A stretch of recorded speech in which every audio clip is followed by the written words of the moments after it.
আসসালামু আলাইকুম।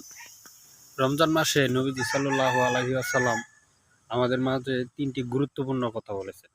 তো এই কথাগুলো হলো প্রথমত তিনি নবীজি সাল্লাল্লাহু আলাইহি সাল্লাম বলেছেন যে ব্যক্তি আমি নবীজি সাল্লাল্লাহু আলাইহি ওয়াসাল্লামের নাম শুনলো কিন্তু আমার উপর দরুদ ও সালাম পাঠ করলো না, সে ধ্বংস হোক। অর্থাৎ নবীজির নাম শুনে আমরা তার উপর দরুদ পাঠ করতে হবে।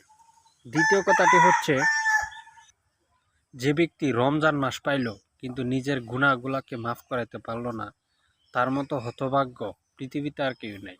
তাই আমরা এই পবিত্র মাহে রমজান পাইয়া যদি আমাদের নিজেদের গুনাহ না মাফ করাইতে পারি, তাহলে কিন্তু আমরা এই শর্তের ভিতরে পড়ে যাব। তৃতীয় কথাটি হচ্ছে যে ব্যক্তি তার মা বাবাকে পাইল কিন্তু মা বাবাকে ঠিকঠাক মতো সেবা যত্ন করলো না, সেও ধ্বংস হোক। তো আমরা এই ৩টি কথা মেনে চলবো এবং এই ৩টি কথাই আমাদের নিজেদের জীবনে